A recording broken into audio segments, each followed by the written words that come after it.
তবে মা তোমাকে একটা কথা বলে দিই মা, আমাদের খাবার লাগবে না, আমরা পানি পান করে রোজা ধরেছিলাম মা, আবার পানি পান করে ইফতার করবো। ফাতেমা দোনো বেটাকে বুকখানে লাগাইয়া চুমা খাচ্ছে। বাবা গো দুটা রুটি ওই বাচ্চাটাকে দিয়ে দিলেন, টুকরো টুকরো করে খাইয়ে দিলেন। ইমাম হাসান হোসেন রুটির দিকে দেখছেন। তবে মা ফাতেমা বলছে বেটা রে এবার পানি পান করে রোজা ইফতার করবো রে বেটা। তবে দোনো ছেলে বলছেন মা গো মা যখন সময় হবে ইফতার করে নিব মা পানি পান করে।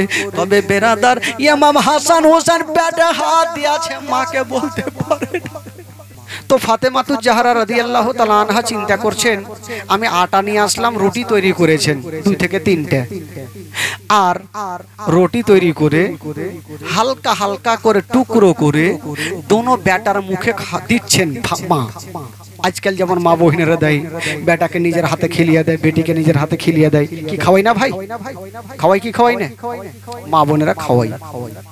তো ইমাম হোসেনের একটা অভ্যাস ছিল যে মা যখন তার মুখে খাবার দিত তো ইমাম হোসেন নিজের মুখ থেকে আবার নিয়ে মায়ের মুখে দিয়ে দিত। তো এই অভ্যাসটা কিন্তু ছিল। তো সেদিন ফাতেমাতুজ জাহরা যখন ইমাম হোসেনের মুখে খাবার দিয়েছেন, ইমাম হোসেন নিজের মুখ থেকে নিয়ে মার মুখে দিচ্ছেন। মা বলছেন বেটা রে আমার খাওয়া চলবে না রে লাল। কেন মা, কেন চলবে না? বলছে বেটা আমি রোজা করেছি বেটা। আহ দোনো ছেলে বলছেন মা গো এটা তো রমজান মাস নয়, তুমি কিসের রোজা করেছো মা? ফাতেমা বলছেন বেটা রে আমি নফল রোজা করেছি রে বেটা। দোনো ছেলেকে বলছে বেটা তোমরা খেয়ে নাও। ইমাম হাসান হোসেন বলছেন মা গো তুমি রোজা থেকেছো মা, কিন্তু আমাদের কেন জাগাওনি মা?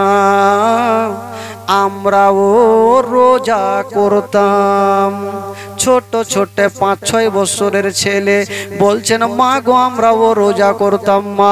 ফাতেমা বলছেন বেটা রে এত বড় দিনে বেটা তোমরা রোজা করতে পারবে না রে লাডলা দুলারা, কেমন করে করবে? দোনো ছেলে বলছেন মা গো তুমি যেমন করে আছো মা আমরাও সেমন করে রোজা করব মা। মা ফাতেমা বলছেন বেটা তোমাদের থাকতে হবে না, রুটি খেয়ে নাও।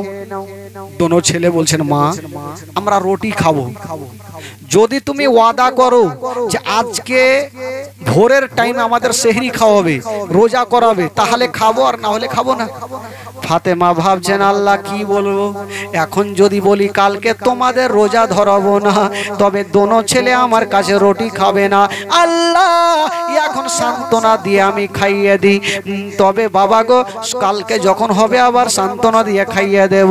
দোনো ছেলেকে বলছে ঠিক আছে বেটা তোমাদের রোজা ধরাবো। বলে ঠিক আছে মা এবার খাইয়ে দাও। বাবা গো দোনো বেটাকে খাইয়ে দিলেন, দোনো বেটা আনন্দ করছে। ওই দিকে ফাতেমা নবী নন্দিনী ফাতেমা ভোরের টাইমে পানি পান করে রোজা ধরেছিলেন, আবার সন্ধ্যার টাইমে পানি পান করে রোজা ইফতার করলেন। একটা রোজা হয়ে গেল। আবার রাত্রি সমাতে বাবা ফাতেমা দোনো বেটাকে নিয়ে আরামে ঘুমিয়ে আছে, কিন্তু মায়ের ঘুমটা আসে না। কেন আসে না? এই যে কালকে রোজা করার জন্য আবার ফাতেমা ভাবছেন আল্লাহ দোনো বেটার কাছে ওয়াদা করেছি রোজা ধরাতে হবে, আল্লাহ দোনো বেটা যদি রোজা ধরে নাই তবে সারাদিন এত বড় দিনে রোজা রাখতে পারবে না, আমি মা সহিতে পারবো না, দোনো বেটাকে আমি রোজা ধরাবো না। যখনই বেরাদার মসজিদে আজান হচ্ছে আসলা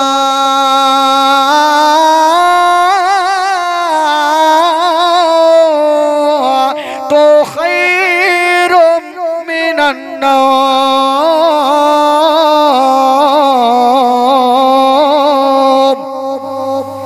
মসজিদে যখন আজান হইল ফাতেমা ভাবছেন আল্লাহ আমি আস্তে আস্তে উঠবো, আমার দোনো বেটাকে আমি জাগাবো না। যেমনই উঠেছেন বাবা বাড়িতে খাবার নাই। ফাতেমা 1 গিলাস পানি নিয়েছে বাবা সেহরি খাওয়ার জন্য, হাইরে নবী নন্দিনী ফাতেমা যেমনই পানি খানা পান করতে যাবে, ওইদিকে দোনো কলেজার পাড়ায় ইমাম হাসান হোসেনের ঘুমটা ভেঙে গেল। উঠে গিয়ে মার হাতখানা খাপ করে ধরেছে, মা মা গো, তুমি ওয়াদা করেছিলে মা আমাদের রোজা ধরাবে, মা কেন উঠাওনি মা? ফাতেমা বলছে, বেটারে তোমরা জেগে গেলে একটু ঘুমিয়ে যাও রে লাডলা। বলে, মা আমরা ও রোজা ধরবো, মা রোজা ধরাও। ফাতেমা বলছেন, বেটারে এত বড় দিনে তোমরা রোজা রাখতে পারবে না। দোনো ছেলে বলছেন, মা গো আমরা কথা দিলাম মা রোজা ধরবো, কিন্তু সারাদিন তোমার কাছে খাবার চাইবো না মা, বিরক্ত করব না। দেখেন বাবা ইসলামকে কি করে শিক্ষা দিয়ে যাচ্ছে। এবার ফাতেমা তুজাহারা দোনো বেটাকে পানি পান করিয়ে দিলেন। দোনো বেটা পানি পান করে রোজা ধরে নিলেন। বাবা বিছানায় শুয়ে গেছে। সকাল টাইমে ফাতেমা এবার পার্শ্বের বাড়ি থেকে আবার খাবার নিয়ে চলে আসবেন বাবা গো, কিন্তু যাচ্ছেন বাড়িতে খাবার নাই। ফাতেমা চিন্তা করছেন, আল্লাহ কি করব কি করব। দুটা গিলাসে পানি নিয়ে এসে দোনো বেটার সামনে রেখে দিয়েছেন। ওরে লাডলা দুলারা, ওরে কলেজারা পারা, ওরে নয়নের তারা, তোমরা পানি পান করে নাও বেটা, রোজাটাকে ভেঙে দাও বেটা।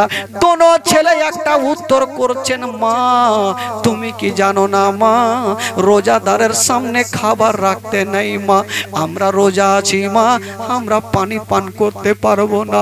কথা বলছে আর ফাতেমার দিলখানা অন্তরখানা কাঁদছে। বলছে, বেটার এত বড় দিনে তোমরা রোজা করতে পারবে না। দোনো ছেলে বলছেন, মা গো তুমি নিশ্চিন্তে থাকো মা, তোমার কাছে খাবার চাইবো না মা। এই কথা বলে দোনো ছেলে বিছানায় পড়ে গেছে। ফাতেমা তুজাহারা চিন্তা করছেন, আল্লাহ যদি কষ্ট করে রোজাও রেখে নাই, তবে সন্ধ্যার টাইমে দোনো ছেলেকে খাবার কি খাওয়াবো? বাড়িতে আমার খাবার নেই, একটু খাবার থাকবে সেটাও নাই, আমি ইফতার কেমন করে করাবো? বাবা গো আজকাল রোজার মাসে দেখবেন আমরা সারা দিন যখন সেহরি খেয়ে থাকি, সন্ধ্যার সময় খাবার আমরা ফলমূল নিয়ে ব্যবস্থা করে রাখি সন্ধ্যার সময় খাবো বলে, কিন্তু ফাতেমা বলছেন আমি সন্ধ্যার সময় কি খাওয়াবো? আল্লাহ গো আল্লাহ কি খাওয়াবো? স্বামী শেরে খোদা আলীকে ডাক দিচ্ছেন, স্বামী গো আমার মাথার তাজ, আপনার কাছে কোনো জিনিস আমি চাইনি, তবে স্বামী গো আমার দোনো লাডলা দুলারা রোজা থেকে গেছে, একটু ইফতারের ব্যবস্থা করে দেন। শেরে খোদা আলী বলছে, বিবি তুমি চিন্তা করো না, আমি এক্ষুনি গেলাম। আবার ওই তারওয়ারি খানা নিয়ে আবার বাগানে গেল, আবার একটা শুকনো লকড়ি কেটে বোঝা তৈরি করে বাজারে রেখেছেন। আর বলছেন, আল্লাহ আমার লকড়ি বিক্রি হবে, তাতে আমি আটা নিয়ে যাব, ফাতেমাকে দেব, রুটি তৈরি হবে। সারাদিন ধরে বাজারে দাঁড়িয়ে আছে শেরে খোদা আলী, কোনো খরিদ্দার আসে না। শেরে খোদা আলী ঝরঝর করে কান্দে, ওইদিকে ফাতেমা বাড়িতে ঝরঝর করে কান্দে। ফাতেমা বলছেন, আল্লাহ গো আমি খাবার চাই না, আমার স্বামী যেন ভালো অবস্থায় আমার বুকখানে ফিরে আসে। মা গো শুনেন মা, জীবনী কাকে বলে মা, কলেজা খানা ফেটে যাবে মা। ফাতেমা ঘরে কান্দে, শেরে খোদা আলী বাজারে কান্দে। অত ইজ্জমান্তাসা অত জিল্লমান্তাসা, ইজ্জতের মালিক আল্লাহ, জিল্লতের মালিক আল্লাহ। একটা খোদার বান্দা বলছে, আলী বলো তোমার লকড়ির দাম। বলছে, ভাই রে আমি বলবো না, তুমি লকড়ি নিয়ে যাও, যা পারো দিয়ে যাও। ওই লোকটা কিছু আটা দিয়েছেন, কি টাকা দিয়েছেন কিছু টাকা, আর ওই টাকা থেকে হালকা আটা খরিদ করে আলী বাড়ির দিকে দৌড়াচ্ছে। সূর্যর দিকে দেখছে সূর্য লাল হয়ে যাবে। বাবা গো শেরে খোদা আলী দৌড়াতে দৌড়াতে বাড়ি পৌঁছে গেল। ও বিবি রে, ফাতেমা বলছেন, স্বামী গো আপনি এসেছেন? বলে, বিবি রে যা আটা নিয়ে এসেছি, তাড়াতাড়ি রুটি তৈরি করো। সেখান থেকে 3টা রুটি তৈরি করেছেন। বাবা গো এবার 3টা রুটি তৈরি করার পরে ঘরের মধ্যে রেখে দিয়েছেন। ফাতেমা খুশি হয়ে গেছে, কিন্তু বেরাদার তার থেকে দোনো বেটা বাবা গো বিছানাতে পড়ে গেছে, পেটে হাত দিয়ে আছে। ইমাম হাসান বলছে, দাদা গো দাদা, সূর্যটা কখন ডুববে দাদা, আমার ক্ষুধা লেগেছে রেখেছে, শরীর চলে না, কিন্তু মাকেও বলবো না। ভাই একবার দেখো সূর্যটা কতটা ডুবেছে। ইমাম হাসান দেখছে সূর্যটা লাল হয়ে গেছে, বলছে ভাই রে একটু দাঁড়িয়ে যাও ভাই, আমাদের মা আমাদের দোনো ভাইয়ের জন্য 3টা রুটি তৈরি করেছে। ইমাম হোসেন বলছে দাদা গো, পানি পান করে রোজা ধরেছিলাম, এখন আমরা রুটি খেয়ে রোজা ইফতার করব, মনটা শান্তি হবে। কতটা মনের আশা। বাবা গো, সূর্যটা লাল হয়নি, দোনো বেটা পেটে হাত দিয়ে যেন বসে আছে, পেটে হাত দিয়ে সূর্যর দিকে দেখে আছে। আর হঠাৎ করে কে যেন দরওয়াজা ঠক ঠক করে আওয়াজ দিচ্ছেন। ফাতেমা দরওয়াজা খুলেছেন, দেখছেন একজন আল্লাহওয়ালা ফকির এসে দাঁড়িয়ে গেছেন।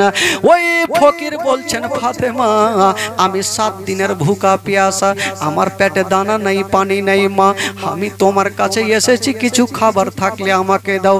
ফাতেমা মাথায় হাত দিয়েছে, আল্লাহ বাড়িতে 3টা রুটি ছাড়া কিছুই নাই, আমি তো আমার দোনো বেটার জন্য ইফতারের ব্যবস্থা করে রেখেছি, কিন্তু আমি ফকিরকে কেমন করে দেব।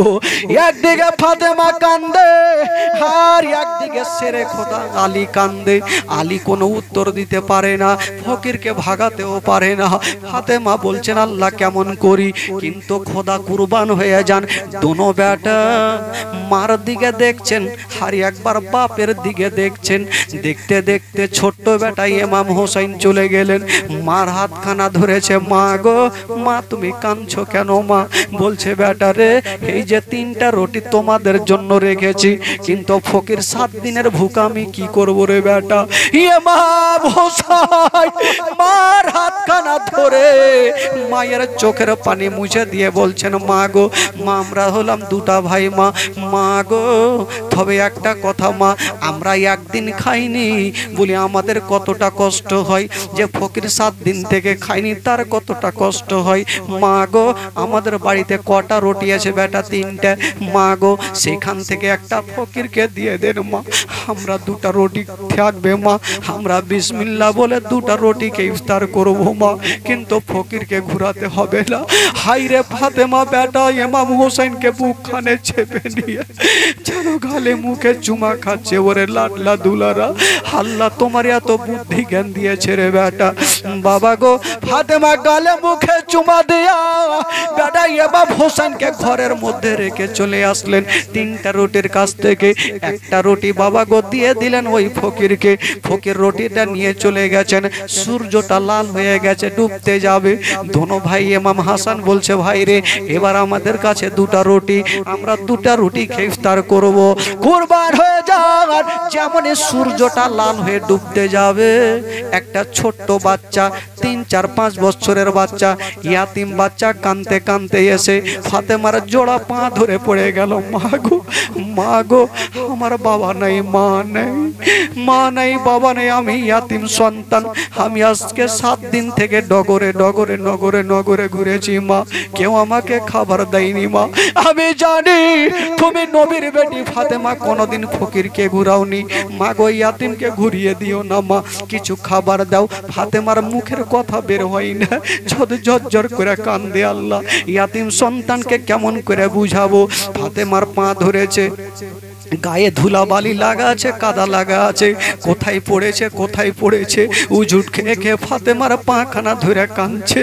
মা ফাতেমা তু যারা বলছে আল্লাহ কেমন করবো আল্লাহ, বাচ্চাটা উঠে গেছে আর বলছেন মা গো তোমার কি বিশ্বাস হয় না মা, তুমি আমার পেটটাকে দেখে নাও। বাচ্চাটা ছোট্ট বাচ্চা, ছিঁড়া ফাটা জামাটা খুলে মার দিকে দেখাচ্ছে। ফাতেমা দেখছেন আল্লাহ গো, মনে হচ্ছে 7 দিন থেকে বাচ্চাটা কিছুই খায়নি। ফাতেমা কাঁদছে। আল্লাহ একবার ওই দিকে ইমাম হাসান হোসেনের দিকে দেখছে, একবার বাচ্চাটার দিকে দেখছে। আল্লাহ গো আমি কেমন করে বিচার করব? 3টা রুটির কাছ থেকে একটা রুটি চলে গেছে, আমার দোনো কলেজার পাড়ার জন্য 2টা রুটি রয়েছে। ওই নবী নন্দিনী ফাতেমা কাঁদতে ছিল, ইমাম হাসান হোসেন চলে আসলো, মার হাতখানা ধরেছে। মা গো, মা তুমি কাঁদছো কেন মা? বলছে বেটা আমি বলবো না। বলছে মা গো তুমি কেন কাঁদছো মা? আমরা সব বুঝে গেছি মা। ছোট্ট ছোট্ট বাচ্চারা বলছে আমরা জানি মা। বলছে কি জানো রে বেটা? বলছে মা গো তুমি তো এই কথাটা ভাবছো দুটা রুটি ফকিরকে দেব, ওই বাচ্চাকে দেব না আমরাকে দেব, সেটা চিন্তা করছো মা। বলছে হ্যাঁ রে বেটা। ইমাম হাসান বলছে মা, মা গো তোমার হাত ধরে বলি মা, আমাদের মা আছে বাবা আছে, কিন্তু এই ছোট্ট বাচ্চাটার মা নেই বাবা নেই। তবে মা গো যার মা বাবা জগতে নেই তার দুনিয়াতে কিছুই নেই মা গো। আমরা একদিন থেকে খাবার খাইনি মা, তোমার কতটা বুকটা ফাটে মা। তবে বাচ্চাটা 7 দিন থেকে খাবার খাইনি, যদি আর মা বাবা থাকতো তবে কতটা কাঁদতো মা গো। যে দুটা রুটি আছে মা এই বাচ্চাটাকে দিয়ে দাও মা, আমরা রুটি নেব না। বলছে বেটা তোমরা কি খাবে বলো? বলছে মা গো আমরা কিছু খাবো না মা, তবে মা তোমাকে একটা কথা বলে দিই মা, আমাদের খাবার লাগবে না, আমরা পানি পান করে রোজা ধরেছিলাম মা, আবার পানি পান করে ইফতার করবো। ফাতেমা দোনো বেটাকে বুকখানে লাগাইয়া চুমা খাচ্ছে।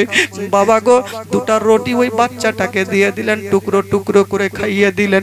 ইমাম হাসান হোসেন রুটির দিকে দেখছেন, তবে মা ফাতেমা বলছে বেটা রে এবার পানি পান করে রোজা ইফতার করবো রে বেটা। তবে দোনো ছেলে বলছেন মা গো মা যখন সময় হবে ইফতার করে নিব মা পানি পান করে। তবে বেরাদার ইমাম হাসান হোসেন পেটে হাত দিয়েছে, মাকে বলতে পারে না, মাকে বলতে পারে না, কিন্তু মা ছেলেদের মনের কথা পর্যন্ত বুঝতে পারে। মা ছেলেদের কথা সব বুঝে গেছে, আমাকে না বললেও আমাদের বেটার দিল খানা কাঁদছে। আল্লাহ গো আমি সব সহ্য করতে পারিব, আল্লাহ আমার দোনো বেটার কষ্ট দেখতে পারবো না। আল্লাহ গো তুমি একটু খাবারের ব্যবস্থা করে দাও, আল্লাহ গো একটু ইফতারের ব্যবস্থা করে দাও।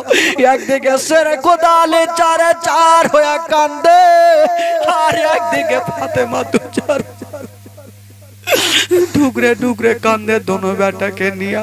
ইমাম হাসান হোসেন বলছেন মা আমরা খাবার চাইবো না মা, মা গো তুমি চোখের পানি ফেলিও না।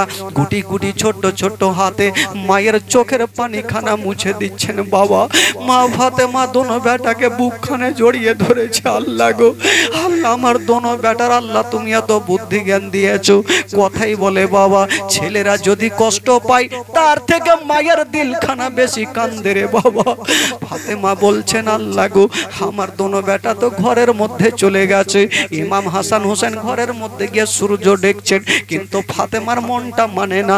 আল্লাহ গো আমার ছেলেরা পানি পান করে ইফতার করবে, আল্লাহ আমি মা আমার মন খানা মানে না, আল্লাহ গো তুমি ব্যবস্থা করে দাও। বাবা গো ফাতেমা আল্লাহর কাছে দোয়া করছেন, চচ্চর করে কাঞ্চার দোয়া করছেন। তবে বেরাদার ফাতেমার দোয়া আল্লাহর দরবারে কেন কবুল হবে না? যেই ফাতেমা বাবা গো সন্ধ্যার সমাতে সাজদাতে পড়তেন, সারা রাত পার হয়ে যেত, একটা সাজদা ফাতেমার খতম হইতো না। ওই ফাতেমার দোয়া আল্লাহ কেন কবুল করবে না? বাবা গো ওই ফাতেমা কান্দার আল্লাহর দরবারে দোয়া করছেন, আল্লাহ আল্লাহ গো রব্বুল আলামিন আমার দোনো বেটার জন্য একটু ইফতারের ব্যবস্থা করে দেন। যেমনই দোয়া করতে নাই আল্লাহর দরবারে দোয়া কবুল হয়ে গেল। আল্লাহ বলে জিবরাইল দেরি করো না রে, তাড়াতাড়ি করে যাও, আমি ফাতেমার কান্না দেখতে পারি না, তাড়াতাড়ি করে যাও আর জান্নাত থেকে কিছু ফলমূলগুলা নিয়ে নাও আর আমার হাবিবের বেটি ফাতেমাকে দিয়ে দাও। জিবরাইল আমিন ফারিস্তা সাঁ করে জান্নাতে চলে গেছে আর কিছু ফলমূল নিয়ে গেল। বাবা গো ফাতেমার হাতে দিয়ে দিয়েছেন। এবার ফাতেমা তো যারা ভাবছেন আল্লাহ কি আছে জানি না, যেমনই বিসমিল্লাহ বলে ওই পুটলি খানা খুলে দেখছেন বাবা ওই পুটলি খানার মধ্যে যেন জান্নাতি ফল রয়েছে। ফাতেমা ভাবছেন আল্লাহ গো, সঙ্গে সঙ্গে 2 রাকাত শুকরানা নামাজ আদায় করলেন। ওইদিকে বাবা গো আমার নবী মুস্তাফা চলে আসলেন। আসার পর বলছে বেটি রে আমার দোনো নাতি কোথায় আছে? বলছেন আব্বা গো এই ঘরটাতে আছে। বলছেন মা রে এই খাবারের খুশবু কেন এত আসছে মা বলো তুমি খাবার কোথায় পেয়েছো? ফাতেমা সমস্ত ঘটনা বললেন। তখন নবী আমার বলছেন বেটি রে এই খাবারটা সাধারণ নয় রে মা, এই খাবারটা হলো জান্নাতি খাবার, এই খাবারটা হলো জান্নাতি খাবার। বাবা গো দোনো ছেলে আর মা ফাতেমা ইমাম হাসান হোসাইন শেরে খোদা আলী বাবা গো ওই জান্নাতি ফল খেয়ে রোজা ইফতার করলেন। আল্লাহুম্মা সাল্লি আলা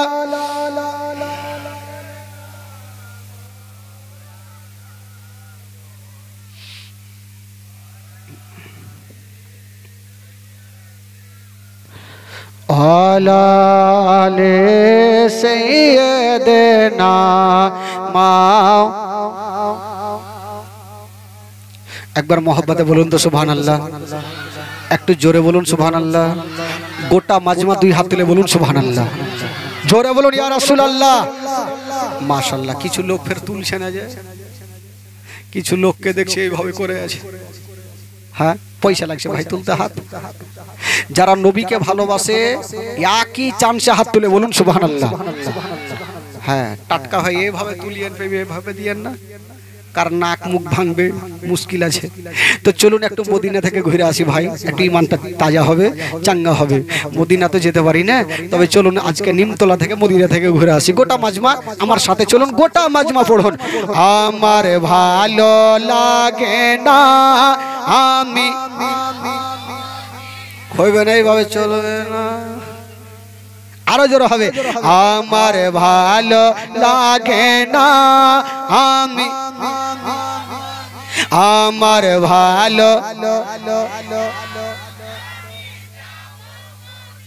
ও মদিনাতে না গেলে মন শান্তি হবে না, আমার ভালো লাগে না আমি, জোরে জোরে আমার ভালো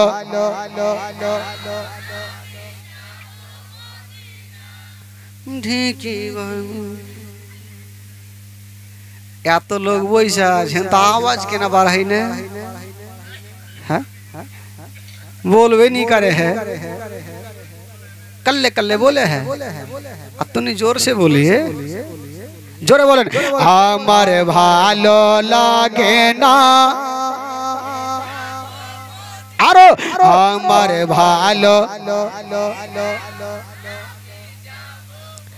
ও মদিনাতে না গেলে মনে শান্তি হবে না, আমার ভালো লাগে না আমি,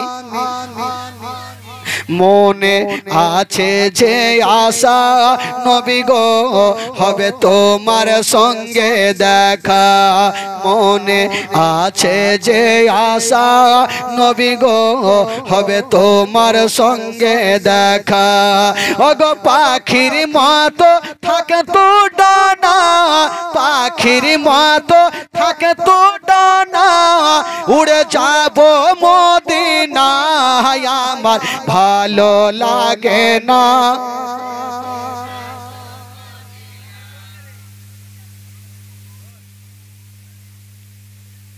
শুইতে যা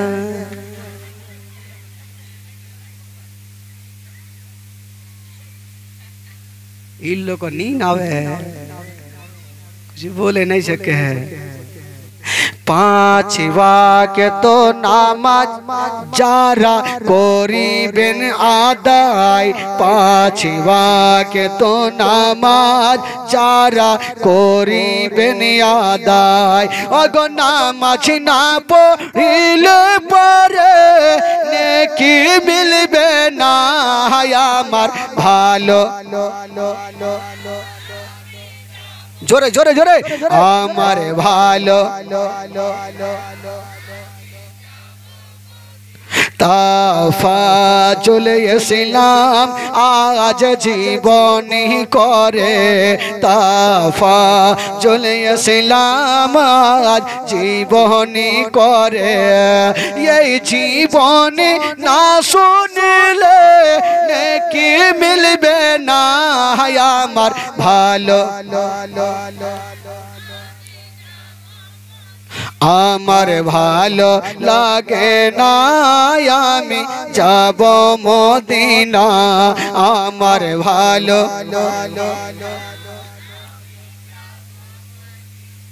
বেরাদার ইসলাম বন্ধুগণ, বাবাজির ভাই আমার, তবে 12:30 আরো 5টা দিন থাকতে হবে, যেহেতু কালকে 9টার দিকে প্রোগ্রাম শুরু হবে, 11টা বা 11:15 পর্যন্ত। জীবনের নিয়ম হলো 2 ঘন্টা, কারণ ইঞ্জিল যদি একরকম চলে বুঝতে পারছেন। কালকে আসলাম প্রায় মুর্শিদাবাদ থেকে, আবার এখানে বলবো আবার মুর্শিদাবাদে বলবো আবার কালিয়াচকে বলবো আবার গোলাপগঞ্জ। তো আমাদের তো ছুটি নাই ভাই, আর সাথে সাথে বুঝতে পারছেন দুটো নার্সিংহোম চলছে, 5 মিনিটও খাবার টাইম পাই না। সারাদিন নার্সিংহোম আর রাত্রেই বকাবকি চলছে। কষ্ট করে আপনাদের ভালোবাসাতেই আসি। তবে বেরাদার বন্ধুগণ, বাবাজি আমার, আজকে যেখান থেকে ছাড়লাম কালকে অবশ্যই বলবো, তবে কমিটিকে বলবো যে মাইক কালকে যেন না থাকে, মাইক না থাকে। আজকে বল দিলাম, কোনো ডিস্টার্ব করলাম না, কারণ এগুলো মাইকে জীবনে হবে না। হয় ওকে ভালো সেট নিয়ে আসতে হবে, আর না হলো সিস্টেম ভালো রাখতে হবে ভাই। সকলে দাঁড়িয়ে যান, সালাত ও সালাম পড়ুন ইয়া নবী সালাম।